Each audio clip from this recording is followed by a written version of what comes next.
A few weeks ago, I lost my dad after he struggled with his health for a long time. My name is Kelly, and sometimes I find myself wishing I could have introduced him to his grandchildren. This thought always brings a heavy sigh. 5 years ago, when I was 37, I got married. On that happy day, my dad and I made a special promise I would be the first to tell him if I was expecting. Sadly, that's a promise I will never be able to keep, and it's the biggest regret I have about my dad. His illness was discovered a year ago, and since then, I did everything I could to be there for him. I visited our childhood home more often, spent many hours at the hospital with my mom, and made sure to call or video chat even more. Despite all of this, I sometimes wonder if it was enough. I often think to myself, could I have done more? Lost in thought, I whispered these words, and my mom, always supportive, comforted me, saying, "Kelly, you did everything you could." Your dad knew that, and he was proud. Just then, my sister Julia walked in with a man who looked to be about 45, probably the lawyer. "This is Scott, the attorney," she introduced him, and my mom quickly offered him a seat. As soon as we all sat down, Julia couldn't hold back and mentioned that the lawyer said Dad left us a significant inheritance. I couldn't help but respond, "Julia, you know it's not all yours." That comment instantly changed the mood. My sister and I have always had a rocky relationship, made worse by our dad's illness. Her refusal to visit our dad, even though I tried to bring them closer, didn't help. Her attitude has always been a problem, and it became even more noticeable during these difficult times. Looking back, my words to her might have been too harsh, driven by my worry for our father. However, her response didn't make things better. "You're an adult. There's no need to be so stubborn," I pointed out, to which she snapped back, "I'm not being stubborn. Living in the city and traveling to the countryside isn't as simple as you think. It's just a 5-hour drive." I responded, but she argued back, saying that those 5 hours aren't just about time, it costs money. And yes, money is important to her. She told me she's busy and asked me to stop bothering her. That ended our conversation. Despite the distance, I always thought she could make an effort to visit now and then. This belief was a big reason why our relationship started to fall apart. In the end, she never visited our father, and the distance between us only grew. The tension in the room increased until the lawyer stepped in and suggested we all take a moment to calm down. I apologized, saying, "I'm sorry," which seemed to make things a bit better. The lawyer then explained, "As I mentioned over the phone, I'm here about your father's will." My mother, looking confused, asked quietly, "When was this arranged?" The lawyer replied, "A few weeks before he passed. Your father reached out to me. He asked you to come to the hospital?" My mother asked. The lawyer answered, "Yes, I drafted the will there with him, and his primary doctor was there too. It was arranged that the doctor would notify me after your father passed, which is why I contacted you now." The lawyer then took out a white envelope and placed it in front of us. Recognizing my father's handwriting on the envelope, I whispered, "That's definitely Dad's handwriting." Julia, visibly impatient, demanded, "Just get on with it." "What does it say? You know I'm busy." The lawyer, with a slight smile, opened the envelope. Inside, there was a single piece of paper outlining the inheritance, the house, some land, some savings, and a storage shed. We knew about the house and the land, but the mention of a storage shed was new to me. My sister, frustrated, turned to the lawyer and asked, "Wait, what about the farm?" The lawyer echoed, a bit surprised, "Yes, the farm." I explained, our father used to work on it as a hobby. He had run a successful business in a nearby town, but decided to slow down after turning 55, thinking about closing the company to spend more time on his hobbies, including the farm. This new mention of the farm added another layer to our father's legacy and what he left behind during my high school years. I remember saying that I wanted to take life a bit slower. My sister, who was in college at the time, didn't agree with this more relaxed approach. But both my mom and I, worried about my dad's health, supported the idea. "Don't worry about money, Julia. We've got plenty of savings," my dad reassured her. Though hesitant, she eventually agreed.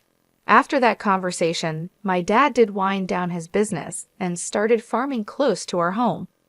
"There's something fulfilling about working with the land," he would say, his face lighting up with joy. Seeing how happy he was made me feel that we made the right choice, though Julia seemed less convinced. Despite promising to come back home after graduation, Julia chose to build her career near her university and eventually married the CEO of an IT firm she met through her job. That's how things were when my father took up farming until his health started to decline. Julia insisted that the farm be included in the inheritance. At her insistence, the lawyer checked the documents and found that the farm was actually leased land. I had mistakenly thought we owned a large piece of land. Julia seemed disappointed by this discovery, but knowing little about farming ourselves, I felt it might be for the best. The discussion then turned to how the inheritance would be divided. "The house and the surrounding land will go to the wife," the lawyer said. Julia smirked, probably thinking about how the remaining assets would be split. "The rest, including the savings and the storage shed, should be divided between you three," the lawyer suggested. "Savings? That means cash, right?" "I'll take that," Julia said, focusing on the money. "The total savings amount to approximately $300,000, and this sum is not subject to inheritance tax," the lawyer informed us. "I want the $300,000 in cash," Julia declared, feeling like she had won. But this didn't sit well with me, and I spoke up. "Hold on, I don't agree. Why should you get all the cash?" I protested. "Because I'm the eldest," she argued, as if that settled it. "Fine, you can have the storage shed. What's that even worth anyway?" she added dismissively, turning back to the lawyer for more details. "It's the shed next to the farm. Whoever inherits it will own the structure, the land it's on, and anything inside it," the lawyer explained. Suddenly, Julia's attitude changed when she heard there was additional land. It struck me as odd that, even though she was married to a successful CEO, her desire for more seemed never-ending. As the lawyer explained more about the storage shed, he mentioned it came with a small piece of land, about 90 square feet, roughly the size of a small bedroom. He then laid out some photos of the shed for us to see, showing both the outside and inside.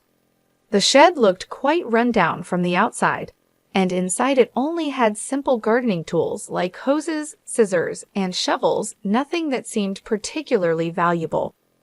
My sister made a face of disgust when she saw the photos. "I don't want this," she said, looking closely at the images. They really just showed everyday items, more valuable for their memories than for money. "Fine, you take the cash. I want nothing to do with that old shed," she said, clearly wanting to distance herself from what she saw as a worthless inheritance. "Hold on, that seems unfair," I protested, realizing how uneven the division was. My sister quickly agreed to take the cash, knowing it was the more valuable option, leaving me with what she saw as worthless. Her insistence made me feel trapped, especially when my mother said, "As long as Julia doesn't complain later, I see no problem with this arrangement." Complain? Why would I? Julia quickly agreed, satisfied with getting the cash, leaving me with the shed. I couldn't hide my disappointment, but before I could argue more, Julia dismissed my concerns, accusing me of being too sentimental. "You care more about our father than money, right?" she challenged, leaving me momentarily speechless. It's true that family should be valued over money, but her quick decision left me feeling unsettled. In the end, my mother inherited the house and land, Julia happily took all of Dad's savings, and I was left with the neglected shed.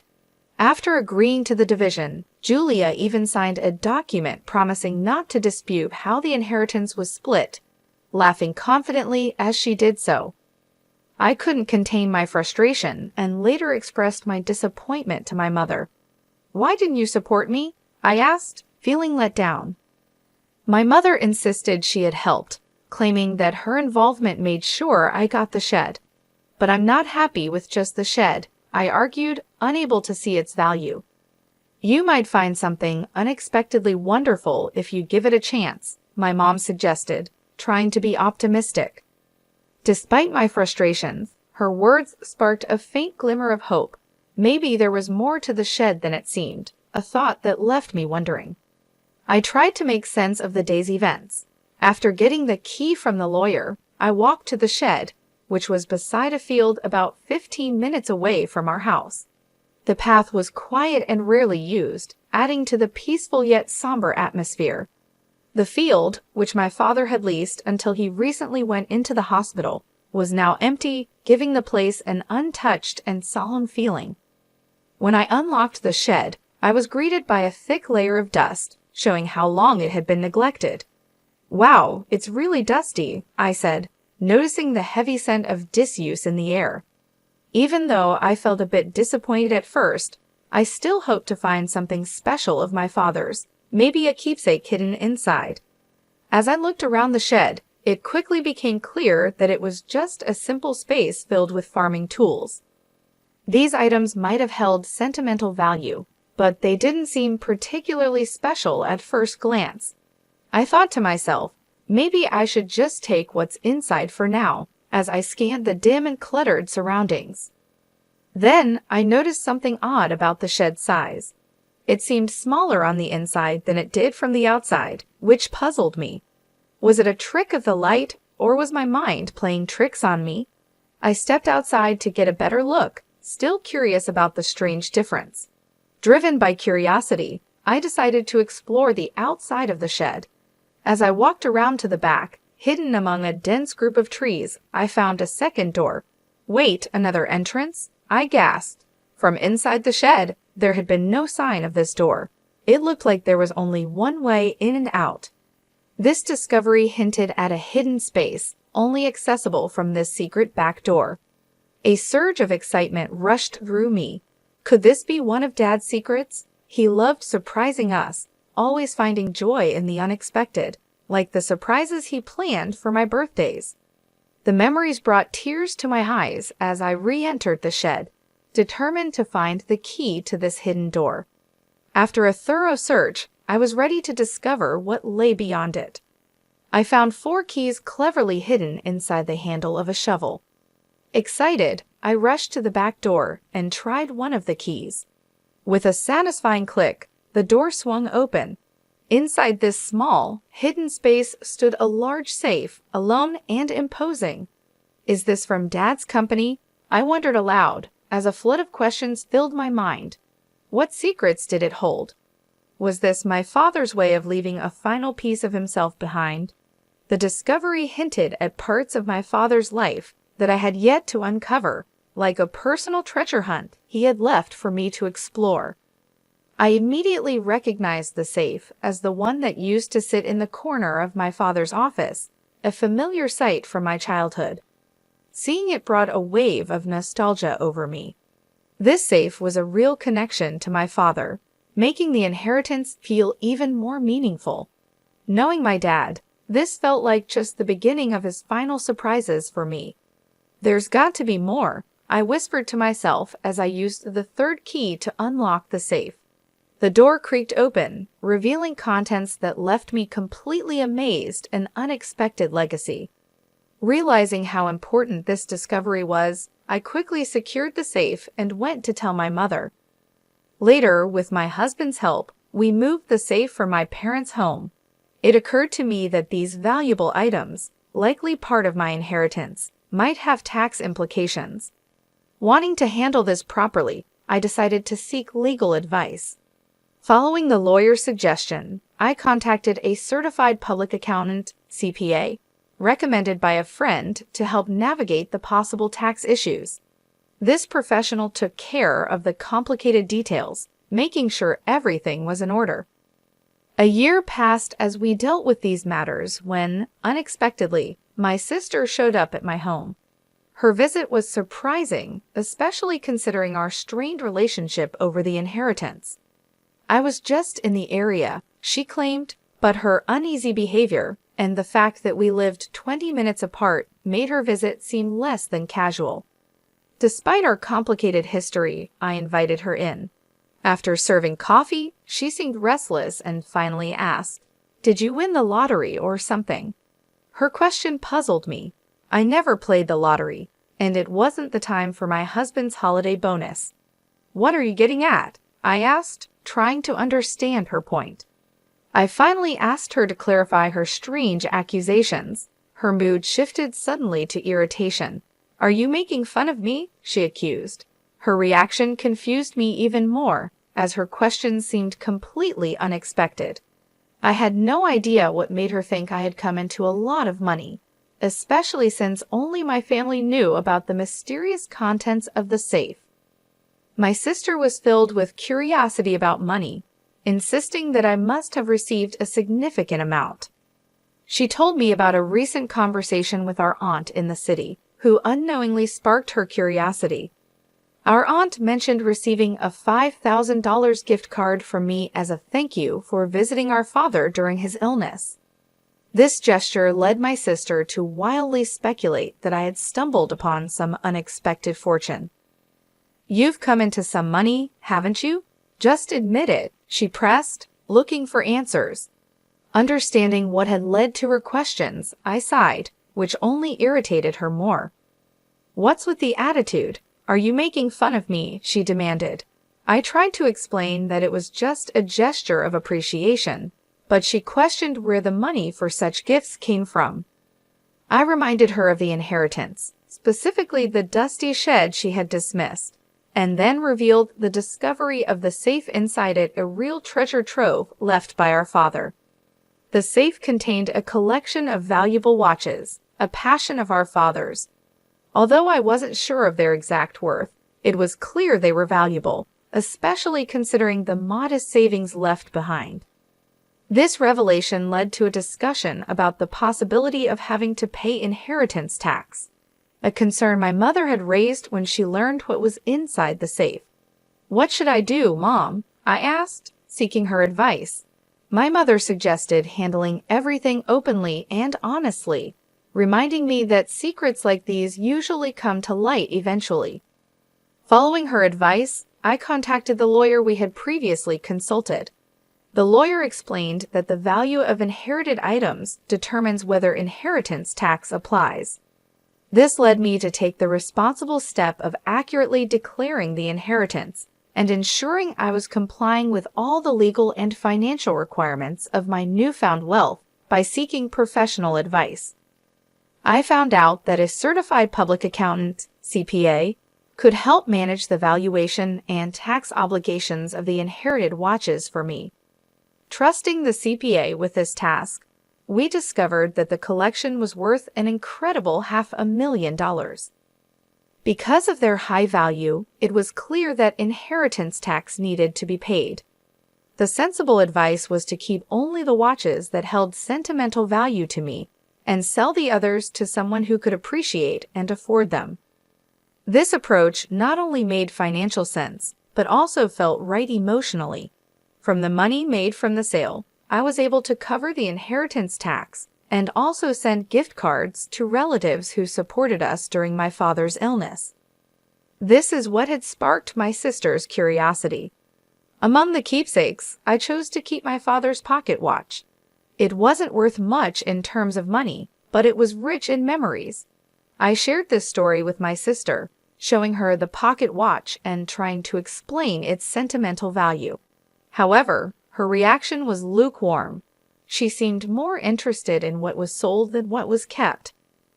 When she asked about the remaining watches and the safe, I told her it was our mother's house and explained its size and importance to our father's business. Her response was thoughtful, which left me feeling uneasy about her intentions. However, she left without asking any more questions, much to my relief, though I couldn't shake off an unsettling sense of worry. My fears were somewhat confirmed that very night when I received a distressing call from my mother, urging my husband and me to come to her house quickly. As we approached, the scene was alarming: red lights flashing in the darkness, police cars stationed outside. Pushing through the gathering crowd, I found my mother and learned what had happened. She'd have been getting ready for bed when she heard strange noises that startled her. It sounded like someone was frantically searching through the house. With no one else home to help, my mother made a quick decision to escape through a window, driven by fear and desperation. Her description of the situation was unnerving, painting a picture of a night filled with panic and uncertainty. Under the cover of darkness, my mother had noticed the eerie glow of a flashlight moving inside the house, confirming her fears of a burglary. In a state of panic, she made her escape. She sought help from our neighbor, who, after seeing the suspicious activity, quickly called the police, convinced that a burglar was in the house. But the supposed intruder was actually my sister, Julia, who had decided to search the safe after hearing about my inheritance earlier that day. Without knowing her intentions, both my mother and the neighbor were understandably alarmed. When the police arrived, the situation escalated. Julia, caught off guard and feeling guilty, tried to flee the scene in a panic. Ironically, as she attempted to escape, she collided with the safe, causing it to tip over and trap her underneath. This accident led to her being rushed to the hospital with complaints of leg pain, leaving us all in disbelief over her reckless actions. After this chaos, my mother and I found ourselves apologizing to the responding officers for the misunderstanding. I also felt the need to inform Julia's husband about the incident, only to learn from him that Julia had been hiding a significant amount of debt due to her extravagant spending on luxury items. Their recent argument had ended with her storming out, determined to borrow money from our mom to settle her financial troubles. What we didn't know was that she had already used up her inheritance in an attempt to pay off her debt. Julia's husband, already stressed from discovering her financial mismanagement, declared his intention to divorce her after hearing about her latest escapade. This revelation explained Julia's desperate actions that night, which led to a tense scene at the hospital where her husband brought up the subject of divorce. The entire ordeal turned into a dramatic clash, highlighting the serious consequences of Julia's actions and the turmoil they caused in our family. Julia was adamant, insisting, "I'm not getting a divorce, absolutely not." But the reality of her situation became clear when her husband presented the divorce papers. Faced with undeniable evidence of their broken relationship, she had no choice but to sign them. Now confined to her hospital bed, with a mix of shock and resignation, she was flipping through a part-time job magazine, clearly thinking about how to tackle her debt with new employment. While this turn of events was unfortunate, it offered a small glimmer of hope that she might finally take responsibility for her actions after everything that had happened. I made an important decision to move back to my childhood home. The chaos had definitely made me worried about my mother's well-being, but there was also a happier reason behind my choice I found out I'm expecting. After a lot of discussion, my husband and I agreed that moving back would be the best decision. This way, we can have my mother's support as our family grows. Even though I regret that my father couldn't be part of this joyful news, I find comfort in believing he would have shared in our happiness. As I step into this new chapter, the excitement of welcoming a healthy child fills me with peace and hope for the future, despite the recent family troubles.